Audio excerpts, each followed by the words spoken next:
So who is the LG Velvet for? LG listed some pretty interesting info in their playbook, stating that the G and V lines were going away. So what does it mean? Let's talk about it. If you're looking for tech reviews that give you the information that you actually care about, then hit that subscribe button and be sure to turn on the notification bell so you don't miss a thing. With the release of the Velvet, LG seems to be making some pretty big changes. Whether those changes mean total redesigns or rebranding just to keep it fresh, we're gonna have to keep our eyes open and see what's going on. What we do know is that LG is trying something new with this phone. So who is this phone for? To answer those questions, we need to know what people care about most when using a smartphone. Now this little list is in no particular order. First, you've got price. Second, phone speed. Third, camera quality. Fourth, storage. And fifth, battery life. Did I miss anything? Please be sure to leave a comment down below. So let's start answering these questions. So this phone is going to be retailing for $599. At this price point, it's considered a mid-tier smartphone. Now let me stop there for a second. We do need to have a little bit of a talk. I understand many of you out there hear $599 for a mid-tier smartphone and think, what? I gotta be completely honest, I had to stop for a second myself and think, geez, $600 to $800 is considered a mid-tier. Yep, it is these days. I'm sorry. But what do you get for a $599 mid-tier smartphone? What runs this phone, pretty much like the phone itself, isn't top tier, but that doesn't mean that it's slow or old. The Snapdragon 765G was released this year, 2020, and the purpose of the CPU was to be able to deliver a quality processor for a lower price. LG is just trying to do the same thing. Get the most power out of the CPU so you have a good experience for a lower price.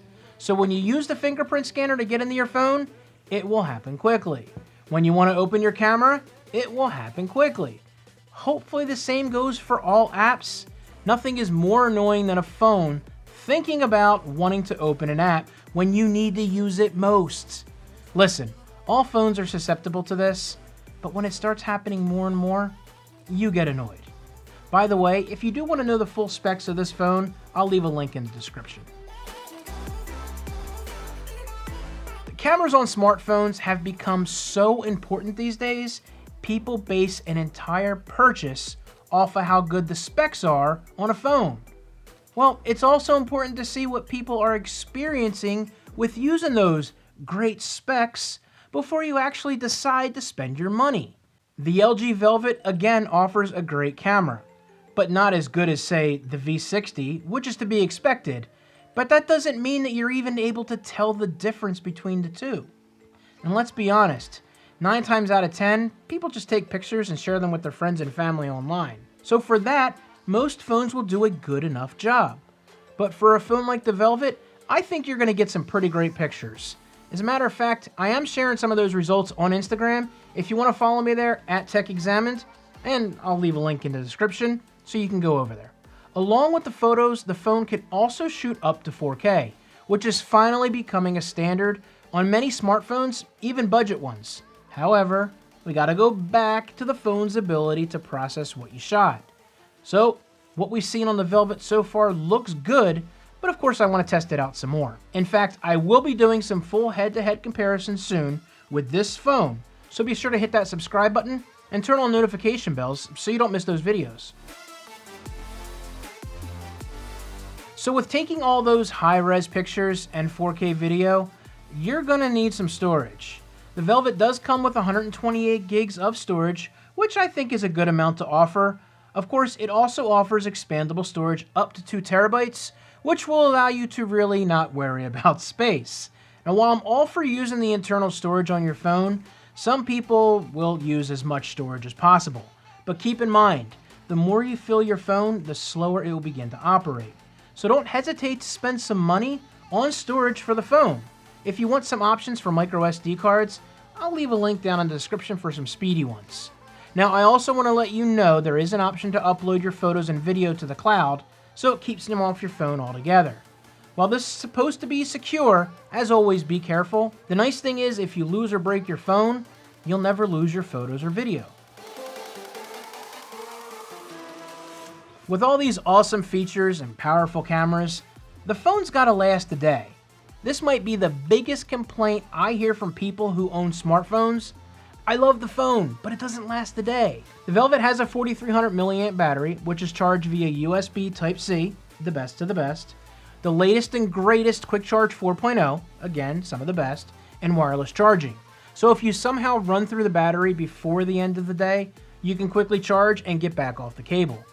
However, if you need to stay on the go and can't be stuck waiting, I did do a video of my favorite portable chargers. I'll leave a link in the description for that as well. So now that we've talked about what's important to people when it comes to smartphones, who is this phone for? Well, people who are willing to pay a little bit more for their phone because they want things like a better camera, better battery, and better overall experience while using the phone. But there's always a but. I'm not saying that a budget phone isn't a good phone, but the longer you use it, you'll begin to see why you paid what you paid. Is it right? Well, as a consumer, I don't think so. But when I purchase something, I spend a lot of time looking at budget, better, and best prices. When I buy budget, I hope I get something better. When I spend better money, I expect to get the best. If I spend more and don't get what I paid, I should have a better customer experience in getting my issues resolved. This, unfortunately, is where the lines tend to get blurred with technology-based items. Greedy companies want to make that 70 to 80% profit, and we get left holding the bag. This is why you shouldn't just listen to one person when spending what might be a lot of money to you. Be sure to do your research. Now, what I mentioned in this video seem to be the most popular things people are looking for in smartphones, but there's always more. Did I miss anything that you think is important when buying a smartphone? Please be sure to leave a comment down below and I will do my best to answer it. Now, I'll be putting this phone through its paces going against the V60, the G8X, the 11 Pro Max, and I will be sharing it all with you. Now, while I'm working on these videos, please feel free to check out my first impressions of the LG Velvet right here. And of course, don't forget to hit that subscribe button. You guys take it easy and have a great day.